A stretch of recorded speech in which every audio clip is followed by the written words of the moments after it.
अस्सलाम वालेकुम। तो आज हम लोग देखेंगे कि हमने प्रोडक्ट एक अपनी फाइनल कर ली, उसका कंपेटिटर हमने चूज़ किया। उसके बाद अब हम लोग देखेंगे कि हमने जो है वो अपनी जो इन्वेंट्री है वो कैसे कैलकुलेट करनी है। ठीक है, उसके लिए हम लोग क्या करेंगे, उसके लिए हमने आपने ये जीएस में अपनी अपने जीएस की अपनी ये स्क्रीन ओपन कर लेनी है। उसके बाद आप लोगों ने कंपेटिटर चूज़ किया होगा अपने अपना ना अपनी प्रोडक्ट का। उसमें आपने क्या करना है, जो भी आपने कंपेटिटर चूज़ किया होगा।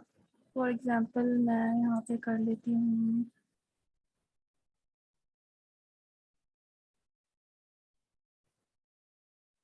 फॉर एग्जांपल मैं इस वाले कंपेटिटर को चूज़ कर लेती हूँ, 865 वाले मंथली सेल्स वाले को। इसकी रेटिंग कितनी है? ठीक है, चले मैं जो हूँ ना इस वाले कंपेटिटर को चूज़ कर लेती हूँ। अब हमने क्या कैलकुलेट करना है, मंथली इन्वेंट्री कैलकुलेट करनी है। पहले मैं इस अपने इस वाले सेलर के लिहाज से अपनी इन्वेंट्री कैलकुलेट करूंगी। तो उसके लिए मैं क्या करूंगी, हम पहले इसकी डेली सेल्स लिखेंगे। डेली सेल्स इसकी 35 है और इसकी मंथली सेल्स जो है वो 865 है। अब हम लोग क्या करेंगे, हम जब भी जो अपनी फर्स्ट शिपमेंट करते हैं ना, तो उसके लिए हमें जो होती है वो 4 मंथ्स की इन्वेंट्री रिक्वायर्ड होती है। तो इस लिहाज से हम देखेंगे मंथली सेल्स को 865 है इसलिए हमारी सैलर की, तो हम 865 को 4 से मल्टीप्लाई करेंगे। क्यों करेंगे, क्योंकि हमें 4 मंथ्स की इन्वेंट्री रिक्वायर्ड है। तो मैं यहाँ से आप लोगों को कैलकुलेटर में बता देती हूँ साथ साथ।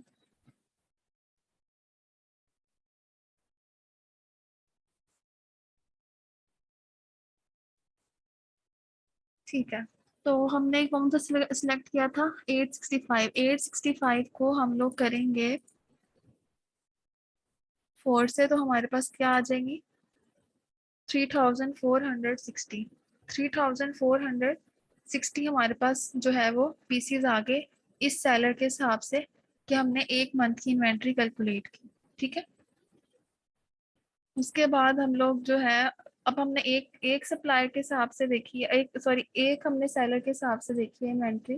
तो अब हम लोग क्या करेंगे, ओवरऑल जितने भी हमारे जो है ना फर्स्ट 15 जो हमारे सब ये होंगे सेलर्स, उस लिहाज से हमने अपनी इन्वेंट्री को कैलकुलेट करना होगा। ठीक है, फर्स्ट 15 को हम लोग देख लेते हैं। अगर फर्स्ट 5 की देखते हैं, मोस्टली जो होते हैं ना, फर्स्ट 5 की जो होती है वो मंथली सेल्स बहुत ज़्यादा होती हैं, तो हम उनको compete नहीं कर सकते, हमारे लिए मुश्किल होता है। अगर फर्स्ट 5 की जो है अगर मंथली सेल्स बहुत ज़्यादा है ना, तो हम उनको छोड़ के नेक्स्ट जो हम 15 है ना, हम उनको कैलकुलेट कर लेंगे। ठीक है, कैलकुलेट कैसे करेंगे मैं आपको बताती हूँ। अगर तो फर्स्ट 5 की जो है फर्स्ट 5 सेलर्स की अगर मंथली सेल्स अगर ज़्यादा है, तो आप इनको छोड़ के आप नेक्स्ट 15 को कर लेंगे। क्योंकि हमारा जो एम है हमारा यही है ना कि हम लोग फर्स्ट 15 टॉप 15 या टॉप 20 में आके हम लोग बैठे। तो इस वजह से हम उसी हिसाब से जो है हम लोग अपनी जो है इन्वेंट्री जो है हम लोग कैलकुलेट करेंगे। ठीक है, तो अब हम लोग क्या करेंगे, हमने मंथली सेल्स, अब हम लोग पहले हमने एक सप्लायर की देखी कि मंथली सेल्स कैसी होंगी। अब हमने जो है ओवरऑल सारे सप्लायर्स की देखनी है, सारे नहीं मतलब फर्स्ट 15 की देखनी है। ठीक है, तो उसके लिए क्या मेथड होगा, उसके लिए मेथड होगा जितने भी यहाँ पे टॉप 15 सप्लायर्स की जो है ना मंथली सेल्स, उनको आपने ऐड कर देना। ऐड कर देना, मैं आपको दिखा देती हूँ यहाँ से कुछ करके ऐड। पहला हमारा जो सेलर है वो कितने में, उसकी मंथली सेल्स क्या है, 195 प्लस 264 प्लस। और हाँ एक और बात, अगर कोई भी लिस्ट जो है अगर वो रिपीट हो रही होगी ना, तो हम उसको नहीं ऐड करेंगे, उसकी मंथली सेल्स को नहीं ऐड करेंगे। हमें पता चल जाएगा जो भी सेम अगर 2 बार आ रही होगी तो हम उसको छोड़ देंगे। ठीक है, प्लस 882 प्लस 105।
अच्छा, अब हम देख लेंगे, हमने टॉप 15 की जो मंथली सेल्स थी उनको हमने ऐड कर लिया, ठीक है। ऐड करके हमारे पास 12,545 आ गए। अब हमने टॉप 15 सप्लायर सेलर्स का किया था ना, तो अब हमारे पास ये आ गया, तो हमने क्या कर दिया, टॉप 15 को किया था तो हमने इसके एवरेज मंथली सेल्स निकाल ली है। तो हम उसको डिवाइड कर देंगे 15 के साथ, तो हमारे पास क्या आ गई, हमारे पास 15 आ गई, ठीक है। अब हमारे पास जो ये वाली है ना, ये टॉप टॉप 16 की जो है, ये हमारे पास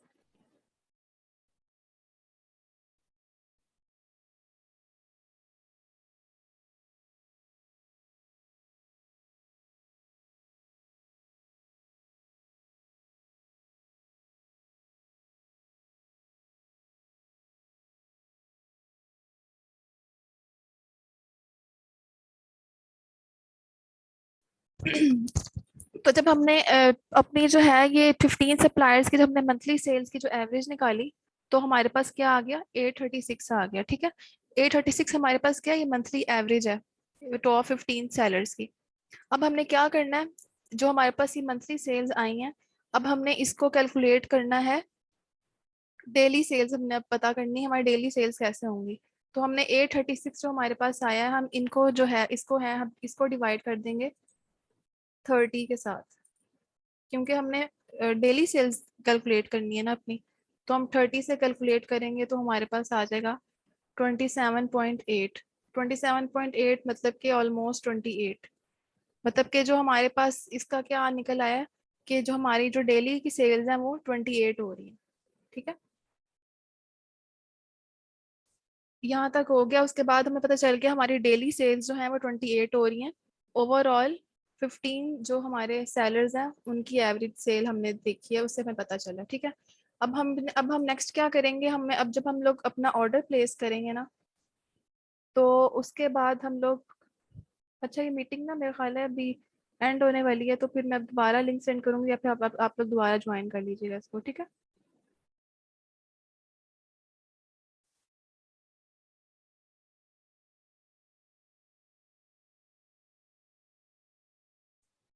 अच्छा, अभी उसके बाद आप लोगों ने ऑर्डर जब प्लेस करना है, उसके बाद आप लोगों ने क्या देखना है, उसके बाद आप लोग देखेंगे कि आप लोगों ने अपना ऑर्डर प्लेस किया, उसके लिए जो हमें देखते हैं ना प्रोडक्शन टाइम।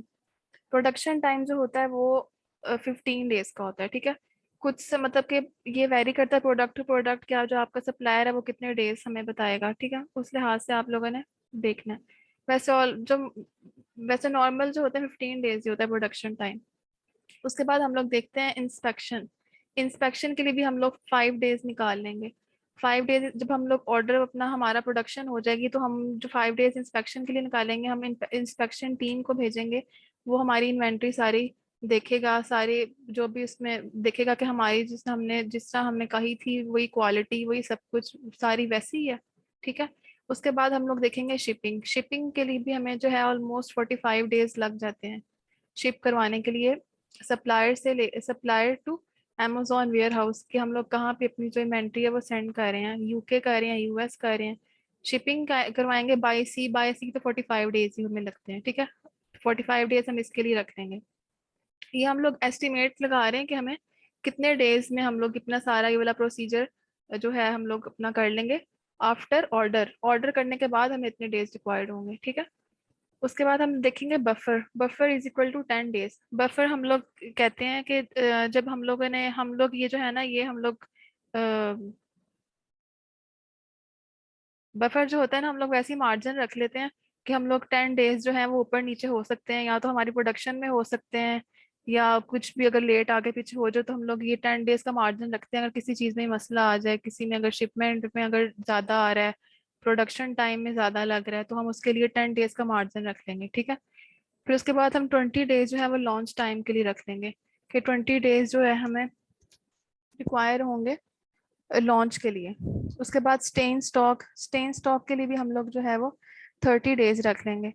स्टेन स्टॉक का मतलब है कि जो है वो अगर हम लोग आउट ऑफ बजट चले जाए ना, तो उसके लिए भी हम लोग कुछ दिन रखते हैं, क्योंकि 30 डेज मार्जिन रखें, क्योंकि अगर हम लोग आउट ऑफ स्टॉक ना जाए, क्योंकि हम हर सप्लायर की कोशिश होती है कि वो आउट ऑफ स्टॉक ना जाए। वैसे जो होता है वो हमारी इन्वेंट्री जो है वो अमेजोन जो है वो हमारी अमेजोन वेयर हाउस में पड़ी होती है, लेकिन फिर भी जो है हमारी जो आउट ऑफ स्टॉक ना जाए उसके लिए हम लोग जो है वो 30 डेज का मार्जिन रख लेंगे। ठीक है। उसके बाद हम लोग देखेंगे कि हमारे जो है ओवरऑल जो है वो ये हमारे डेज कितने बन जाएंगे। ये सब डेज कैलकुलेट करके हम लोग देखेंगे कि हमारे डेज कितने बनते हैं। टोटल डेज हमारे हो जाएंगे, इन सभी इनको हम कैलकुलेट करेंगे तो वो हो जाएंगे 125 डेज। ठीक है, 125 डेज हो जाएंगे। अभी हमने पहले क्या किया था, हमने पहले अपना जो है वो अपनी हमने डेली सेल्स कैलकुलेट की थी, अपनी ओवरऑल जो हमारे 15 सप्लायर्स थे उनकी हमने एवरेज जब निकाली थी तो हमारी क्या आया था, मंथली सेल 28 आई थी ना, average monthly cell. Sorry, average monthly cell नहीं, एवरेज डेली सेल हमारी 28 आई थी कि डेली में हमारे 28 पीसेस सेल होंगे। ठीक है।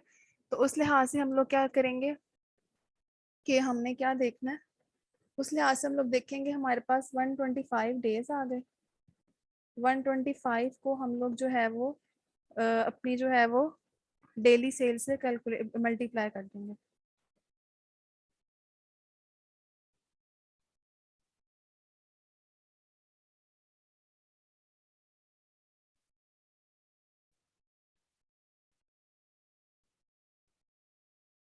उसको हम लोग कर देंगे 28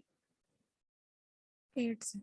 ठीक है। तो वो हमारे पास क्या आ जाएगा, 3500 पीसेज आ जाएंगे।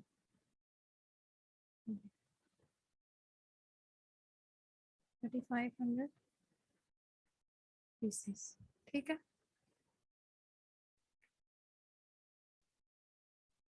अब इसके बाद हमने ये तो देख लिया कि हमारी जो है फर्स्ट शिपमेंट में हमें कितने पीसेस रिक्वायर्ड होंगे, 3500 पीसेस। इसी तरह आप लोगों ने अपनी जो आप लोगों की जो प्रोडक्ट आपने सेलेक्ट की है उसके लिहाज से आप लोगों ने देखना है कि जो आपके कंपेटिटर के हिसाब से आपकी जो पूरे जो फर्स्ट 15 जो वो सेलर्स हैं उसके लिहाज से आप लोगों की इन्वेंट्री क्या बन रही है। फिर अब वही आप इन्वेंट्री आपने अपने सप्लायर को बतानी है कि आप लोगों की ये इन्वेंट्री हो रही है, आप लोगों को इतनी इन्वेंट्री रिक्वायर्ड है। ठीक है।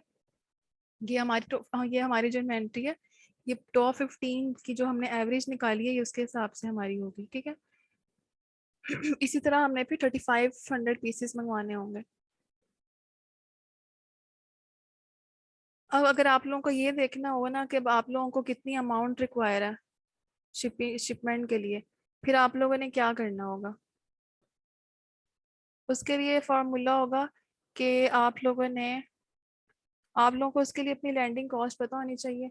लैंडिंग कॉस्ट जो है वो हमारी क्या होगी, लैंडिंग कॉस्ट का मतलब है आप लोगों ने जो आप लोगों का सप्लायर का जो सप्लायर है, सप्लायर की factory to Amazon warehouse, उसके लिए जो हमारी शिपमेंट के जो चार्जेस होंगे ना वो हमें पता होने चाहिए। वो आप लोग चार्ज जो कॉस्ट है वो आप लोगों को कैसे पता चलेगी, वो आप लोगों को आपके फ्रेट फॉरवर्डर, जब आप लोग अपनी ये सप्लायर से बात कर लेंगे, जब आप लोगों का ये डन हो जाएगा कि आप लोगों को इतने में अपनी इन्वेंट्री मिल रही है, उसके बाद आप लोगों ने फ्रेट फॉरवर्डर से बात करनी है। ठीक है।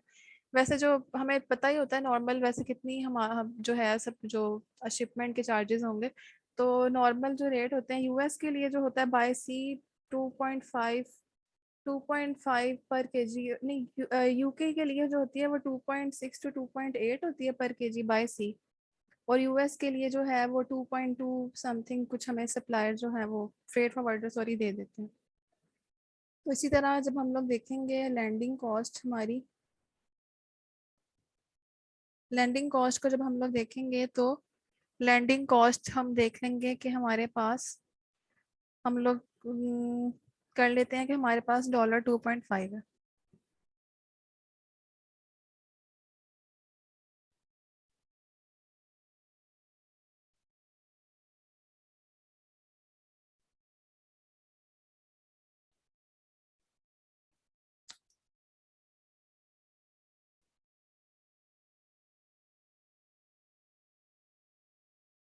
अच्छा, अब हम लोग देखेंगे हमने लैंडिंग कॉस्ट अपनी कितनी कर लेंगे, हम लोग लैंडिंग कॉस्ट कर लेंगे डॉलर। मेरे पास पता नहीं वो साइन से ना कोई इशू आ रहा है, एरर आ रहा है, तो मैं अब डॉलर कितने कर लूँगी, 2 पॉइंट 5 कर लूंगी, ठीक है। तो हमने $2.5 अपनी लैंडिंग कॉस्ट हमने कर लेनी है, ठीक है। अब हम लोग अभी क्या निकालें, अब हम लोग अपनी जो है वो प्राइस निकालें शिपमेंट की कि हमें कितनी रिक्वायर्ड होगी। उसके बाद लैंडिंग कॉस्ट ये आ गई। उसके बाद हम लोग अब क्या करेंगे, हमने देखना है अपनी फर्स्ट इन्वेंट्री की हमारी कॉस्ट कितनी आ रही है 4 मंथ्स की। तो हमने कितने पीसेस पहले कैलकुलेट हमारे हुए थे जब हमने ओवरऑल किया था, वो हमारे 3500 पीसेस हुए थे, ठीक है। तो हमने अब क्या करना है, 3500 पीसीस को हमने मल्टीप्लाई कर देना 2.5 से, जो हमारी लैंडिंग कॉस्ट है उससे। जब हम लोग मल्टीप्लाई करेंगे तो हमारे पास ये फर्स्ट इन्वेंट्री की कॉस्ट आ जाएगी, ठीक है। मैं बता देती हूँ, फर्स्ट इन्वेंट्री की कॉस्ट जो है वो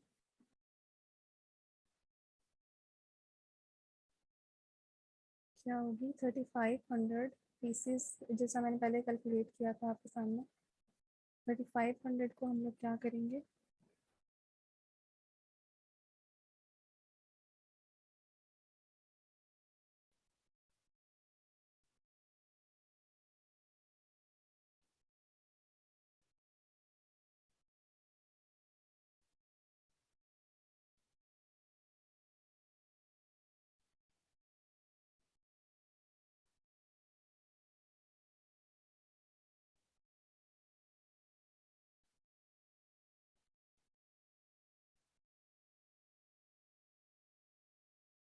3500 को हम लोग मल्टीप्लाई करेंगे 2.5 से, तो हमारे पास आ जाएगी $8750 हमारे पास पीसेस आ जाएंगे। पता नहीं इसको क्या इशू है या कोई ना।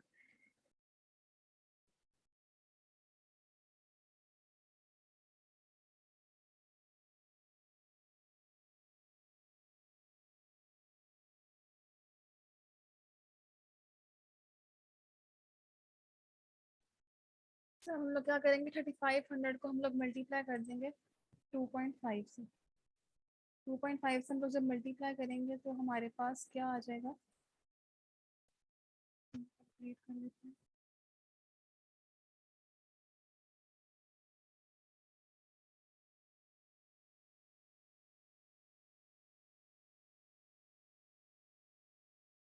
हमारे पास क्या आ जाता है, 8750 आ जाता है हमारे पास।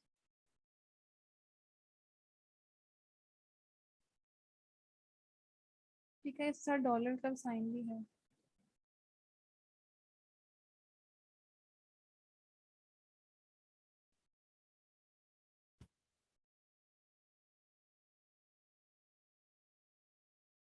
$8750, मेरे पता नहीं साइन में कोई इशू आ रहा है, तो मैं इसे जैसे यहाँ पे डॉलर ही लिखती हूँ, ठीक है।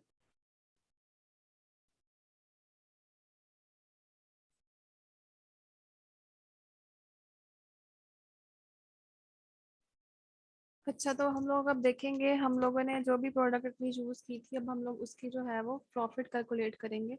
प्रॉफिट कैलकुलेट करेंगे, अब हम लोग सोर्सिंग की तरफ जा रहे हैं, तो हम लोगों ने अपना प्रॉफिट निकालना है कि जो हमारा प्रॉफिट है वो कितना निकल रहा है।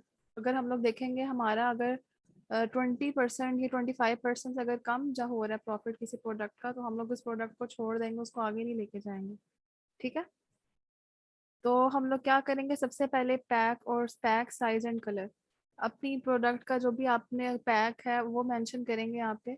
क्या पैक ऑफ कितना होगा आप लोगों के, या तो 1 पीस अगर आप लोग वो आपके ने जो कंपेटिटर चूज किया उस 1 पीस में सेल कर रहा है, या उसका एक पैक है, पैक ऑफ 1 है, पैक ऑफ 3 है, जो भी है, ठीक है। उसके बाद आप लोग कलर और उसका प्रोडक्ट का यहाँ पे नेम लिखेंगे, ठीक है। उसके बाद आप लोगों ने क्या करना है, जो भी कंपेटिटर का एसिन है ना, वो आप लोगों ने यहाँ पे लिख लेना। आप लोगों को पता होगा एसिन कहाँ से हम लोग देखते हैं कंपेटिटर का, तो हम लोग आप लोगों ने वहाँ से ही उसका एसिन वहाँ से लेना होगा। जिस तरह ये लिस्टिंग में जब हम लोग जाते हैं ना, तो लिस्टिंग में हम लोग जो है वो प्रोडक्ट डिटेल से वहाँ पे उन्होंने मेंशन किया होता है एसिन। तो हम लोग यहाँ से जो है एसिन कॉपी करके अपनी प्रोडक्ट का यहाँ पे पेस्ट कर देंगे, ठीक है। उसके बाद हम लोग देखते हैं सेलिंग प्राइस। सेलिंग प्राइस हम लोग जो है यहाँ पे वो लेंगे जो हमने देखना है इस सेलिंग प्राइस को कीपा में। कीपा में हम लोग देखेंगे, कीपा एक टूल है, ठीक है।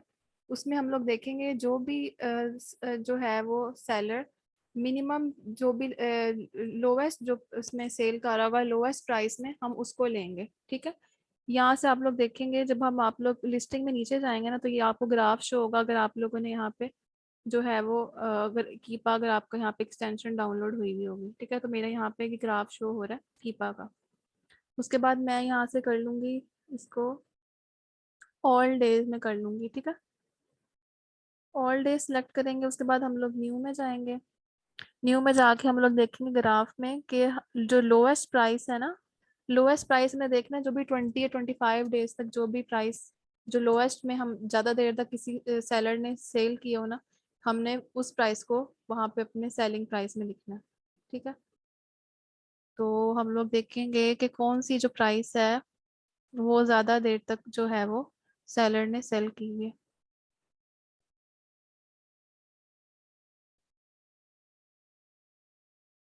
ये देख लेंगे सबसे जो लोवेस्ट है यहाँ पे, वो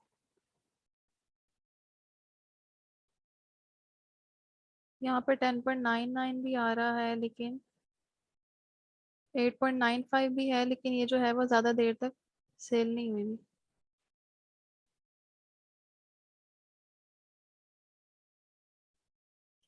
तो हम लोग देखेंगे जो ज़्यादा देर तक जो सेल हुई हुई है ना, जो लोवेस्ट प्राइस में जो सेल की हुई है सेलर ने, वो यहाँ पे 10.99 है। देख लें आप ये कि इन्होंने मेरा ख्याल है जनवरी से लेके अगस्त तक ये ऑलमोस्ट 6 to 7 मंथ्स जो है ये इस प्राइस में सेल हुई है। तो हम लोग जो है किस प्राइस को ले लेंगे यहाँ पे,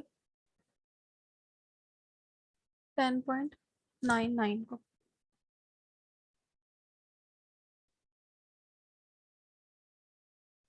10.99 को, ठीक है।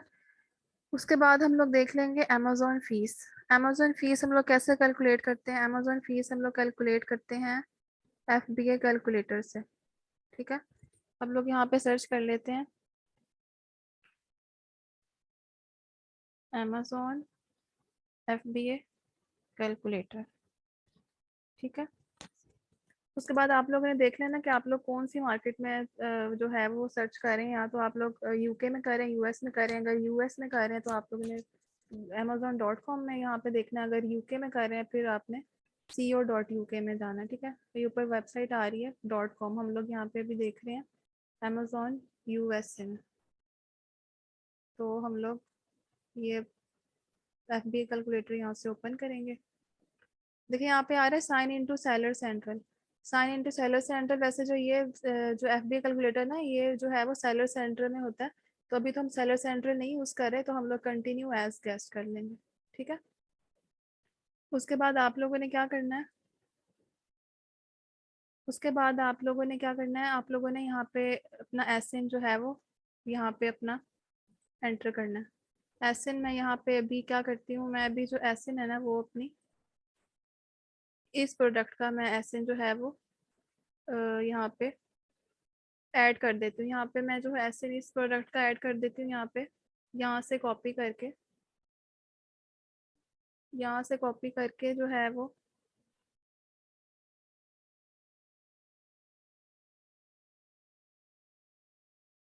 मैं FBA कैलकुलेटर में जो है वो मैं पेस्ट कर देती हूँ, ठीक है। इसी तरह आप लोगों को जो भी प्रोडक्ट होगी जो आप लोगों ने अपने कंपेटिटर की ली होगी, उस तरह से आपने देखना है कि उसकी अमेजोन फी कितनी बन रही है, तो आप लोगों ने उसी का एसएन लेके वो यहाँ पे लिख देना, एंटर कर देना, और फिर आप लोगों ने सर्च कर देना।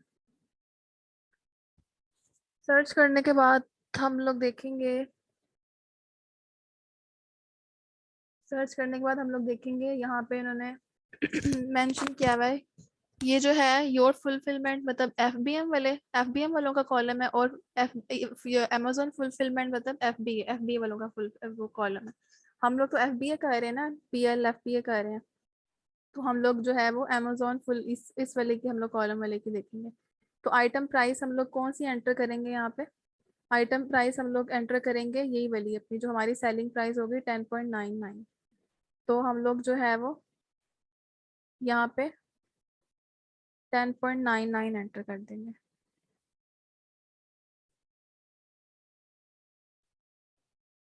10.99 एंटर कर देंगे, दोनों तरफ एंटर कर देंगे, देखते हैं रिजल्ट्स कैसे आते हैं, ठीक है। FBM में वाले कॉलम में भी एंटर कर देंगे और FBA वाले में भी। ये करके हम लोग यहाँ पे कैलकुलेट कर लेते हैं। तो हम लोग देखेंगे कि इसमें डिफरेंस इन दोनों में किस में आ रहा है हमारे पास। देखिए, फुलफिलमेंट बाय अमेजोन फी, ये हमारे से अमेजोन फी ले रहा है। जो FBM वाले हैं वो ये वाले फी नहीं पे कर रहे, लेकिन जो FBA वाले हैं वो 2.7 जो है वो $7 ये पे करेंगे। क्योंकि FBM वाले नहीं करेंगे, क्योंकि अमेजोन जो है वो जो है FBA वाले के लिए जो है वो वेयर हाउस जो होता है वो हम लोग लेते हैं, हमें वेयर हाउस में अपना स्टॉक जो है वो एंटर करना होता है, ठीक है। लेकिन जो FBA वाले हैं ना, सॉरी FBM वाले हैं, वो अपने ऑन पे प्राइवेट जो है अपना स्टॉक रखते हैं, इस वजह से वो अमेजोन को जो है वो इसकी फी नहीं पे करते। उसके बाद हम लोग देख लेंगे यहाँ पे कि टोटल फुलफिलमेंट कॉस्ट भी जो है वो FBA वाला को हम FBA वाले के पास आई है, ये सेम यही वाली आ गई यहाँ पे कैलकुलेट आ गई है टोटल फुलफिलमेंट फी। उसके बाद जो है monthly storage cost per unit, ठीक है। Monthly storage cost per unit हमारे पास क्या आ गई है, 0.01। अब हमें कैसे पता चलेगा कि अमेजोन फी का, कि कौन कौन सी अमेजोन फी है हमारे पास, हमें कैलकुलेट कैसे करनी है। हमने क्या करना है कि जो हमारे पास यहाँ पे फी आई है ना, ये सेलिंग और अमेजोन फी हमारे पास 2.20 आई है, ठीक है। टोटल फुलफिलमेंट कॉस्ट हमारे पास आई है 2.70, और monthly storage cost per unit हमारे पास आई है 0.01। हम लोग क्या करेंगे, इन तीनों जो प्राइस हमारे पास ये वाली शो हो रही है वैल्यूज, हमने इन तीनों को ऐड कर देना। जब हम लोग इन तीनों को ऐड करेंगे तो हमारे पास अमेजोन फी आ जाएगी, ठीक है। हम लोग ऐड करके देख लेते हैं कि हमारे पास क्या आ रही है, ठीक है। हमारे पास क्या आ रही थी, सेलिंग और अमेजोन फी हमारे पास थी 2.20। उसके बाद हमारे पास टोटल फुलफिलमेंट कॉस्ट हमारे पास आ रही थी 2.70। 2.70। उसके बाद हम लोग देख लेंगे total monthly storage cost per unit हमारे पास क्या आ रहा था, 0.01। तो हमारे पास जो है वो टोटल अमेजोन फी कितनी आई है, 4.91। तो हम इसको कहाँ एंटर कर देंगे, अमेजोन फी वाले बॉक्स में। क्या आई थी हमारे पास, 4.91 आई थी, ठीक है।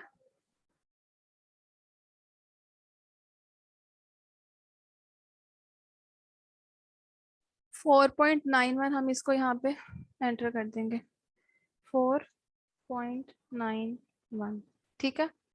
उसके बाद हम लोग क्या करेंगे, उसके बाद हम लोग देखेंगे प्रोडक्ट कॉस्ट। प्रोडक्ट कॉस्ट कौन सी वाली हम लोग लेंगे, प्रोडक्ट कॉस्ट हम वो वाली लेंगे जब हम लोग अली बाबा में हम लोग जब प्रोडक्ट अपनी सोर्स करेंगे, तो हम लोग देखेंगे कि जो सबसे मिनिमम प्राइस की हमें जो है वो सप्लायर जो है वो कौन सा सप्लायर हमें मिनिमम प्राइस में दे रहा है, वो हम यहाँ पे एंटर करेंगे, ठीक है। अपनी मिनिमम जो भी हमें सप्लायर दे रहा होगा, और जो हमारी प्रोडक्ट जो है हमारी कंपेटिटर की प्रोडक्ट है उससे जो मैच करी होगी प्रोडक्ट, हमने जो है वो यहाँ पे उसकी प्राइस एंटर कर देनी है अली बाबा से लेकर।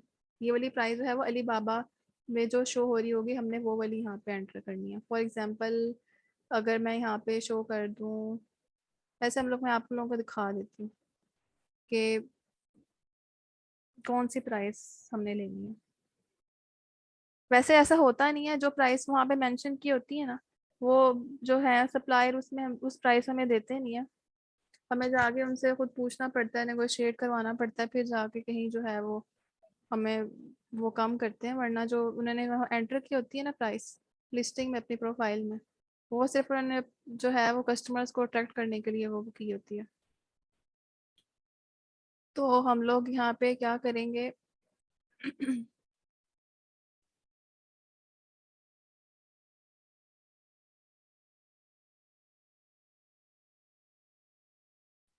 अच्छा, उसके बाद हम लोगों ने प्रोडक्ट कॉस्ट अपनी देखी, प्रोडक्ट कॉस्ट हम लोग अली बाबा से जाके देखेंगे, जिस तरह के मैंने ली ट्राई की, ठीक है। तो मैंने एंटर कर लिया।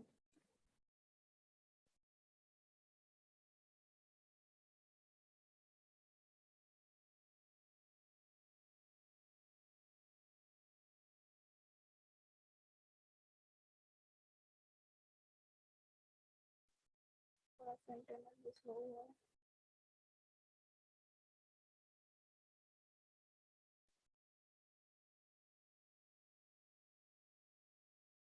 अच्छा ऐसे भी शो नहीं हो रहा ये रिजल्ट वैसे। तो मैं आप लोगों को वैसे बता देती हूँ कि जो भी यहाँ पे जो प्राइस शो होंगी ना हमारी जो भी प्रोडक्ट की, तो हम लोग उसको लेंगे, जो लोवेस्ट प्राइस होगी ना हम लोग यहाँ पे उसको एंटर करेंगे हम अपनी शीट में। ठीक है,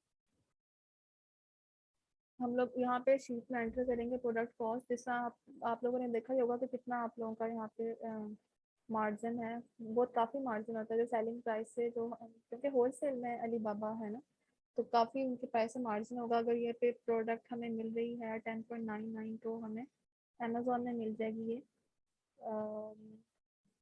$2 में। तो यहाँ पे हम लोग 2.2 कर लेते हैं, ठीक है, लेट सपोज।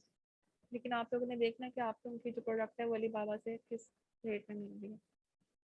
उसके बाद हम लोग देख लेते हैं फ्रेट कॉस्ट।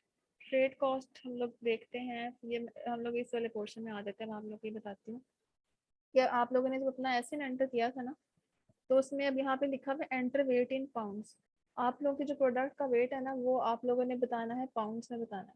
अब जब हमने एफ बी एम कैलकुलेटर, जब यहाँ से एफ बी एम कैलकुलेटर हमने से अपना कैलकुलेट किया था ना एसिन से, तो हमें ये साथ शो हो गया था कि हमारी जो प्रोडक्ट का वेट है वो 0.1102 पाउंड है। यहाँ पे हमें ऑलरेडी यहाँ पे मेंशन हुआ है।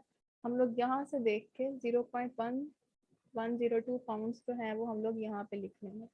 ठीक है, मैं एंटर कर देती हूँ 0.1102। ठीक है, जब आप लोग ये एंटर करेंगे तो ये खुद ब खुद जो है वो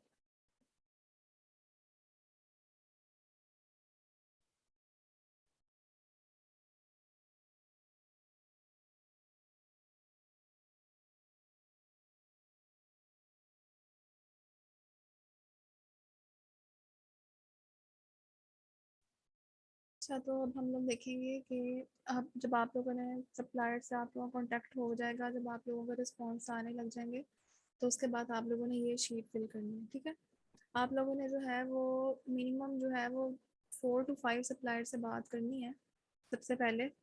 ठीक है, उसके बाद आप लोगों ने क्या करना है, यहाँ पे फर्स्ट कॉलम में आप लोगों ने मिनिमम ऑर्डर क्वांटिटी अपनी देखनी है कि वो कितनी होगी। ठीक है, मिनिमम ऑर्डर क्वांटिटी मैंने आपको बताया था, आप लोगों ने अपनी इन्वेंट्री कैसे कैलकुलेट करनी है, फिर उस हिसाब से आप लोगों ने यहाँ पे अपनी इन्वेंट्री लिखनी है। ज़रूरी नहीं आप लोगों की इन्वेंट्री भी 6000 पीसेज आ रहे हैं, ये तो वैसे ही लिखा हुआ है। वैसे आप लोगों ने इन्वेंट्री कैलकुलेट करनी है, फिर वहाँ पे अपनी यहाँ पे एंटर करनी है। ठीक है, उसके बाद आप लोगों ने सप्लायर का नेम लिखना है, कंपनी का नेम लिखना है। कंपनी का नेम जो होगा वो वहाँ पे जब आप सप्लायर की जो है प्रोफाइल ओपन करेंगे, वहाँ पे उसका सप्लायर का नेम भी और कंपनी का नेम भी वहाँ पे लिखा हुआ होगा, तो वहाँ पे आप लोग यहाँ पे ये एंटर कर देंगे। ठीक है, उसके बाद जब आप लोग सप्लायर से कांटेक्ट करेंगे तो वो आपको कोई ना कोई अपनी वीचैट आईडी या व्हाट्सएप नंबर आपका ज़रूर देगा। तो वीचैट आईडी अगर आप लोगों की नहीं बनी हुई तो आप लोग वीचैट आईडी बना सकते हैं, लेकिन इसके लिए ये है कि वीचैट आईडी बनाने के लिए आप लोगों को एक कंफर्मेशन कह लें कि स्कैन कोड होता है, आप लोगों ने वो जो है वो वेरीफाई करवाना होता है। तो वीचैट आईडी का जो है वो वही लोग कर सकते हैं, उसका स्कैन कोड वेरीफाई जो है ऑलरेडी पुराने हो वहाँ वीचैट में। ठीक है, तो उसके बाद आप लोगों ने वीचैट का जो भी सप्लायर आपको नंबर देंगे, आपके हमारे पास व्हाट्सएप नंबर नहीं है, आप वीचैट के थ्रू कांटेक्ट करें, तो आप लोगों ने यहाँ पे वीचैट का जो है वो यहाँ पे नंबर लिख लेना। अगर व्हाट्सएप का नंबर देंगे तो व्हाट्सएप का लिख लेना। ठीक है, उसके बाद आप लोगों ने सर्टिफिकेशन देखनी है कि आप लोगों का जो सप्लायर है वो जो है वो आप लोगों का जो प्रोडक्ट है उसमें कौन सी सर्टिफिकेशन रिक्वायर्ड है, और आपका जो सप्लायर है वो कौन कौन सर्टिफिकेशन आपको दे रहा है। एल एफ जी बी यहाँ पे मेंशन हुई है। एल एफ जी बी जो है ये हम लोग प्लास्टिक प्रोडक्ट सिलिकॉन, इसके लिए हम लोग का ये जो है वो यूज़ होता है सर्टिफिकेशन। ठीक है, तो एल एफ जी जो हमें सर्टिफिकेशन का जो हमें कैसे पता चलता है, सर्टिफिकेशन का हमें ऐसे पता चलेगा जब हम लोग अमेजोन में जो है वो लिस्टिंग करेंगे ना अपनी, तो फाइनल हमें तब पता चलता है कि हमारी जो है अमेजोन ने हमें कौन सी जो है वो सर्टिफिकेशन रिक्वायर किया। अमेजोन में जब हम लोग डमी लिस्टिंग करते हैं तो उसमें जो है वो हमें अमेजोन खुद बता देता है कि आप लोगों को कौन सी सर्टिफिकेशन रिक्वायर्ड है। ठीक है, अगर अमेजोन हमें नहीं बताता तो फिर हम लोग अपना केस ओपन करते हैं अमेजोन में, तो फिर हमें जो है वो केस के थ्रू पता चलता है कि हमारी जो प्रोडक्ट है उसके लिए कौन सी सर्टिफिकेशन रिक्वायर्ड है। और अगर हमें कोई भी रिस्पॉन्स नहीं आता तो उसका मतलब है हमारी प्रोडक्ट के लिए हमें कोई भी सर्टिफिकेशन रिक्वायर्ड नहीं है। ठीक है, और अगर आप लोगों ने वैसे ही देखना है, कभी अभी आप लोग अभी तो इनिशियल स्टेज है ना, अभी आप लोग सोर्सिंग कर रहे हैं, तो आप लोग ऐसे भी देख सकते हैं कि जो है वो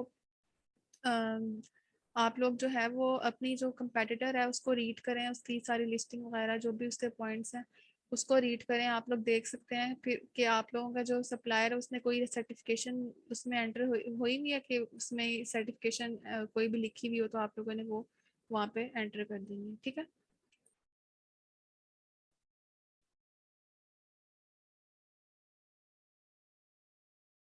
अच्छा। अच्छा, उसके बाद हम लोग देखेंगे कि हमारे जो है वो अभी ये देख लीजिए सर्टिफिकेशन में कौन कौन से रिक्वायर्ड है। अगर हमें पहले शुरू में हमें नहीं पता चल रहा कि अभी हम लोग लिस्टिंग नहीं कर रहे, तो उसके पहले हम लोग ने देखना हो तो हम लोग जो है वो अपने जो है वो लिस्टिंग से देख सकते हैं कंपेटिटर की, अगर उसने कोई सर्टिफिकेशन वहाँ पे दी हुई है तो हम लोग वही, अभी हमें रिक्वायर्ड है तो हम लोग अपने सप्लायर से लेंगे कि हमें ये सर्टिफिकेशन रिक्वायर्ड है, तो हमें वो दें। तो आप लोग यहाँ मैंशन करना कि आपका सप्लायर यहाँ पे कौन कौन सर्टिफिकेशन दे रहे हैं। पहले तो आपने अपने प्रोडक्ट को देखना है कि आप लोगों के प्रोडक्ट के लिए कौन सा सर्टिफिकेशन रिक्वायर्ड है, फिर आप अपने सप्लायर को बताना है, उनसे पूछना है कि आप लोग इस प्रोडक्ट को लेके कौन सर्टिफिकेशन दे रहे हैं। ठीक है। उसके बाद आप लोगों ने देखना है कि आप लोगों का जो ये वाला कॉलम है ना, इसमें आप लोगों ने अपनी जो सप्लायर की प्रोफाइल है ना, उससे आप लोगों ने देखना है कि उसमें क्या क्या चीज़ें हैं तो क्या क्या नहीं है। उसके बाद आप लोगों ने देखना है कि गोल्ड गोल्ड सप्लाई। उसके बाद आप लोग देखना गोल्ड सप्लाई देखें आप लोगों का जो है सप्लाई वो गोल्ड सप्लाई है या नहीं है। और अगर नहीं होगा तो ये ऑलरेडी ये जो है खुद ब खुद यहाँ पे ये रेड हो जाएगा। ठीक है। उसके बाद आप लोगों ने देखना है जेम्स। जेम्स भी जो है सप्लायर की प्रोफाइल में मेंशन होते हैं 1 to 5 तक, किसी के 2 होते हैं, किसी के 3 होते हैं, किसी के नहीं होते। ये उनका जो जेम्स होते हैं उनके परफॉर्मेंस के मुताबिक जो है वो अलीबाबा अलॉट करता है। जिसके 5 होंगे वो बहुत बेस्ट होगा। ठीक है, उसकी परफॉर्मेंस। जिसके 2 होंगे, 3 होंगे, वो मतलब नॉर्मल हम लोग ले सकते हैं। ठीक है उनको। नहीं, 2 जिसके होंगे वो हम लोग थोड़ा अवॉइड ही करेंगे। हम देखेंगे जिसके 3 और जिसके 4 है ना, उनको हम लोग कोशिश करेंगे उन सप्लायर्स को हम लोग टारगेट करें। ठीक है। उसके बाद हम लोग देखेंगे ईयर्स। ईयर्स में हम लोग देखेंगे कि जो सप्लायर है वो कितना पुराना है, कितनी देर से वो जो है अलीबाबा में जो है वो काम कर रहा है। ठीक है। अ, जो है हम लोग 2 ईयर्स के सप्लायर को नहीं लेंगे, ना 1 ईयर के लेंगे। हम देखेंगे जो 3 से अबव जिनको ईयर्स हो गए अली बाबा में, उनको हम लोग टारगेट करेंगे। उनसे हम लोग जो है वो निगोशिएशन करवाएंगे और उनसे हम लोग कॉन्टेक्ट करेंगे। उसके बाद हम लोग देखेंगे कि हमारा जो रिस्पॉन्स है हमारे सप्लायर का वो कैसा है। हम जो है वो देखेंगे हमारे सप्लायर का जो रिस्पॉन्स है वो 80 to 90% होना चाहिए, कि हमें वो फटाफट रिस्पॉन्स कर रहा है, क्विक रिस्पॉन्स कर रहा है, तो हम लोगों ने उसका रिस्पॉन्स रेट यहाँ पे लिखना होगा। ठीक है। उसके बाद हम लोग क्या करेंगे, उसके बाद आ जाएगा ई एक्स डब्ल्यू प्राइस। ई एक्स डब्ल्यू प्राइस मैंने आपको पहले भी बताई थी। ई एक्स डब्ल्यू प्राइस कौन सी होती है, जो हमें सप्लायर जो है हमारी इन्वेंट्री के जो होती है वो देता है, हमारे जिसमें है शिपिंग वगैरह वो इंक्लूड नहीं होती। इसमें हमने जो होती है ई एक्स डब्ल्यू में हमने जो शिपमेंट होती है वो हमने खुद से हमने सप्लायर से लेकर अमेजोन वेयर हाउस तक वो खुद आगे हमने सेंड करनी होती है। ई एक्स डब्ल्यू में सिर्फ ही हमें प्राइस होता है इन्वेंट्री। ठीक है। तो इसमें हमने जो है वो पर पीस हमने उससे ई एक्स डब्ल्यू प्राइस लेनी है पर पीस। 6000 हमारी इन्वेंट्री होगी, 6000 को देख के 6000 अगर हम लोग पीस ले रहे हैं तो हमारी ई एक्स डब्ल्यू प्राइस पर जो है वो कितनी होगी। ये शीट आप लोगों ने तब फिल करनी है जब आप लोगों के जो है वो बिल्कुल फाइनल रेट्स हो जाएं अपने सप्लायर के साथ। ये नहीं कि जब पहला वो रेट बताएगा, पहले तो जब जब भी हम फर्स्ट टाइम कांटेक्ट करते हैं तो जो पहला हमें रेट बताता है वो हमें बहुत काफ़ी ज़्यादा हाई होता है। तो हम लोग जो है वो नेगोशिएट करवाएंगे उससे, उसके बाद जो हमें वो लोएस्ट प्राइस देगा वो हम लोग जो है वो यहाँ पे लिखेंगे ई एक्स डब्ल्यू प्राइस। ठीक है। उसके बाद हम लोग देखेंगे हम अपने सप्लायर से एफ ओ बी प्राइस मांगेंगे। वो एफ ओ बी प्राइस भी जो होगी वो यहाँ पे जो होगी वो होगी एफ ओ बी प्राइस भी जो होगी हम लोग यहाँ पे वो वाली लिखेंगे जो हमारा जो है वो पर पीस हमें जो हमारा सप्लायर देगा। ठीक है। पर पीस सप्लायर देगा और हमारे साथ उसके जो है वो पोर्ट जो वो भी नियरेस्ट जो है वो पोर्ट में जो सेंड करेगा उसके भी चार्जेस होंगे, डिलीवरी चार्जेस होंगे। ठीक है। तो हम लोग जो भी नियरेस्ट पोर्ट होगा जिसमें हमारा सप्लायर हमें जो है इन्वेंट्री सेंड करेगा चाइना में नियरेस्ट पोस्ट पोर्ट, तो हमने उसका यहाँ पे नेम भी लिख देना है, कौन सा नियरेस्ट पोर्ट पे हमें वो इन्वेंट्री सेंड करा, ठीक है। यहाँ पे प्राइस आपको भी और यहाँ पे पोर्ट का नेम लिखना है, ठीक है। उसके बाद यहाँ पे आ जाता है डीडीपी। डीडीपी रेट हमने जो है वो यहाँ पे प्राइस लिखनी है डीडीपी। डीडीपी यहाँ पे हम लोग इन्वेंट्री की नहीं लिखेंगे, जो हमारा सप्लायर हमें डीडीपी रेट दे रहा है ना, एक्सक्लूडिंग इन्वेंट्री, हम लोगों ने वो यहाँ पे लिखनी है, ठीक है। उसमें इन्वेंट्री का रेट शामिल नहीं होगा, सिर्फ डीडीपी रेट शामिल होगा यहाँ पे। और फिर जब वो डीडीपी हमें रेट दे देगा, उसके बाद हम उससे पर केजी रेट भी लेंगे। एक तो हमें ओवरऑल वो रेट देगा कि हमारी इन्वेंट्री का जो रेट वो इतना है। फॉर एग्जांपल जो मैं यहाँ पे लिख रही थी, फॉर एग्जांपल अगर आप लोगों ने यहाँ पे लिख दिया है 2200, ठीक है। अब 2200 उन्होंने डीडीपी रेट में प्राइस बता दी, डॉलर है, डॉलर 2200। उसके बाद आप लोगों ने उनसे पूछना है कि वो पर केजी रेट क्या दे रहे हैं, ठीक है। उसके बाद जो पर केजी रेट देंगे वो भी आप लोगों ने यहाँ पे मेंशन कर देंगे। उसके बाद आप लोगों ने उनसे पूछना है प्रोडक्शन टाइम। प्रोडक्शन टाइम आप लोगों ने पूछना है, प्रोडक्शन टाइम ऐसे वेरी करता है प्रोडक्ट टू प्रोडक्ट, कि आप प्रोडक्ट कैसी है, उसको कितना टाइम लगेगा उसकी प्रोडक्शन में। तो मैंने आपको कहा था जो नॉर्मल जो होता है ना प्रोडक्शन टाइम 15 डेज होता है। तो कोशिश करें कि आपका सप्लायर जो है वो कम प्रोडक्शन टाइम पे मान जाए, तो मैं यहाँ पे 3 डेज लिखूँगी, ठीक है। उसके बाद आप लोगों ने यहाँ पे देखना है कि आपका सप्लायर जो है वो फ्री सैंपल्स दे रहा है या नहीं दे रहा। वैसे जो हर सप्लायर वैसे जो होता है ना मोस्टली वो फ्री सैंपल्स दे देते हैं, जो चार्जेस होते हैं वो होते हैं सिर्फ शिपिंग चार्जेस होते हैं। तो आप लोगों ने कभी भी जो है वो सैंपल की जो है वो आपने नहीं पैसे देने, आप लोगों ने कोशिश ये करनी कि जो आपका सप्लायर है वो सैंपल फ्री दे। और कोशिश ये भी किया करें कि जब भी आप सप्लायर से बात करें तो शिपमेंट के भी वो दे दे। होता है कभी कोई बहुत अच्छे सप्लायर हो ऐसे मिल जाते हैं कि वो ये भी राजी हो जाते हैं इस बात के लिए भी कि हम आपको शिपमेंट भी अपनी तरफ से दे देंगे, आप हमारे प्रोडक्ट को चेक करके देखें उसकी क्वालिटी जो है। लेकिन होता है ऐसे कि शिपमेंट के चार्जेस हमें खुद देने पड़ते हैं और जो सप्लायर होते हैं वो हमें सैंपल जो है वो फ्री ऑफ कॉस्ट दे देते हैं चेक करने के लिए। उसके बाद number of pieces in one master carton. फिर हम देखेंगे कि हमारे जो है वो नंबर ऑफ पीसीज एक मास्टर कार्टन में कितने होंगे। तो मैं यहाँ पे लिख देती हूँ 50। ये बात भी आप लोगों ने अपने सप्लायर से पूछनी होगी कि एक पीस में जो एक कार्टन में कितने पीसेस होंगे हमारी प्रोडक्ट के, तो वो आप लोगों ने यहाँ पे मेंशन कर देना, ठीक है।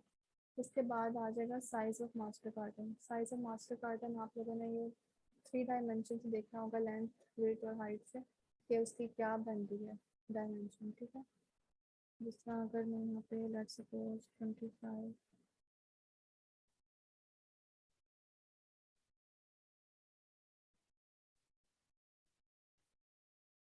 मल्टीप्लाई 25,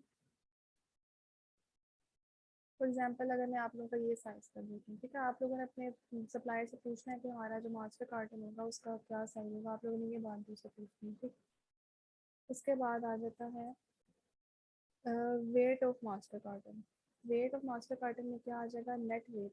नेट वेट कौन सा होगा, नेट वेट वो वाला होगा जो हमारा उसमें जो है वो कार्टन का जो है वो वेट इंक्लूड नहीं होगा, जैसे हमारी इन्वेंट्री का वेट इंक्लूड होगा वो नेट वेट हो जाएगा, ठीक है। और यहाँ पे हम इससे वो वाला वेट यहाँ पे आप लोग मेंशन करेंगे अपने सप्लायर से पूछ के, क्योंकि अभी इन्वेंट्री तो उसके पास है ना, तो ये सब चीज़ें आपको कैलकुलेट करके बता देगा। तो आप लोगों ने बस यहाँ मेंशन करनी होगी। ऑलमोस्ट आप लोगों ने 5 to 6 सप्लायर से तो आप लोगों ने बात करके ये जो फाइल जो है आपने फिल करके ये आपने सेंड करनी है, पता चले ताकि आप लोगों ने कितने सप्लायर से बात की है, इससे आप सिर्फ आपकी प्रैक्टिस भी हो जाएगी। तो उसके बाद आप लोगों ने ग्रॉस रेट देखना। ग्रॉस रेट में आप लोगों ने जो है वो इसमें जो है वो इंक्लूडिंग कार्टन और इन्वेंट्री का जो भी होगा वेट को भी इंक्लूड होगा, ठीक है। उसके बाद number of master carton. Number of master carton आप लोगों ने देखते हैं कि हमारे मास्टर कार्टन जो है वो कितने बनेंगे, वो भी आप लोगों ने कैलकुलेट करनी है। अगर हमारे पास 50 होंगे, 50 पे हमारे पास मास्टर कार्टन होंगे, तो हम लोग उस हिसाब से अभी हमारी इन्वेंट्री इतनी है हमारे मास्टर कार्टन इतने, तो उस हिसाब से हमारे कितने पीसेज हो जाएंगे मास्टर कार्टन के, वो भी आप लोगों ने यहाँ पे मेंशन करना है, ठीक है। उसके बाद मैं आप लोगों को बताती हूँ नेक्स्ट के, जब आप लोगों ने ये जब आप लोगों ने ये वाला ऊपर वाला फिल कर लिया ना,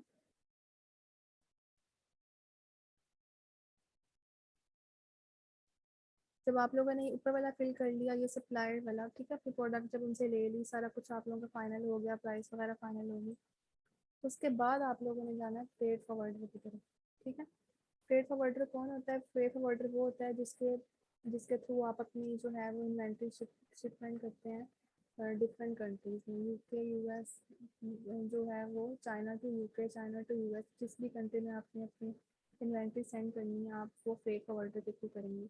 जिस तरह आप लोगों ने सप्लायर को सर्च किया अलीबाबा में, इसी तरह आप लोग जो है वो फ्रेट फॉरवर्डर को भी सर्च कर सकते हैं अलीबाबा में।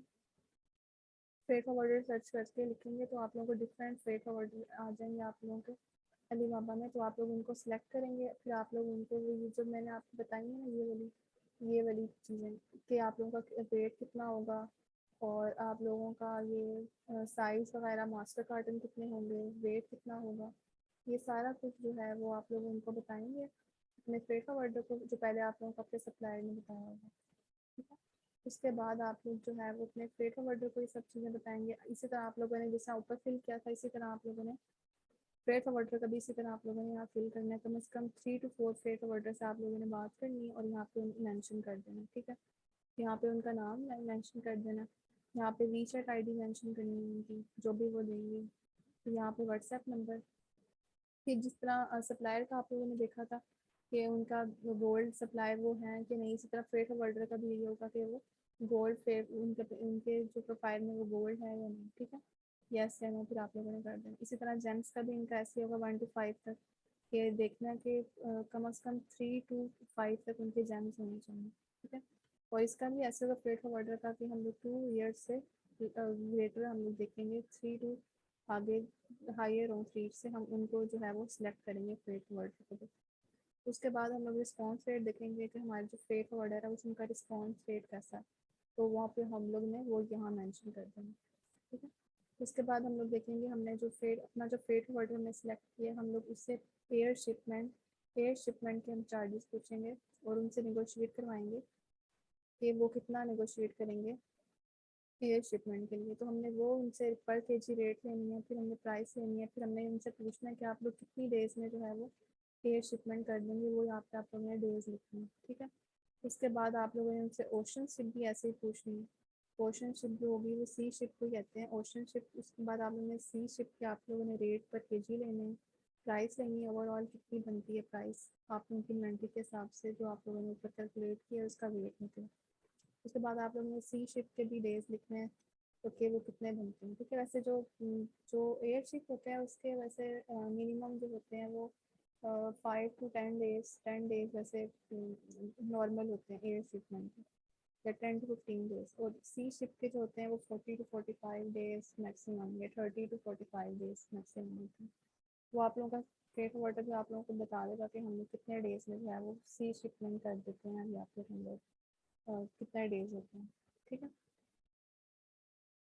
तो ठीक है, इसके बाद ट्रेन शिपिंग तो हम लोग नहीं यूज़ करते, क्योंकि ट्रेन शिपिंग में बहुत देर लग जाती है, और आजकल जो है वो ट्रेन शिपिंग होती भी नहीं है मेरा ख्याल है। तो बस आप लोग के दो जो है उनसे रेट्स लेंगे, वहाँ पे आप लोग फिल करके फिर आप लोग सेंड करेंगे। यहाँ तक कोई क्वेश्चन है तो पूछना है।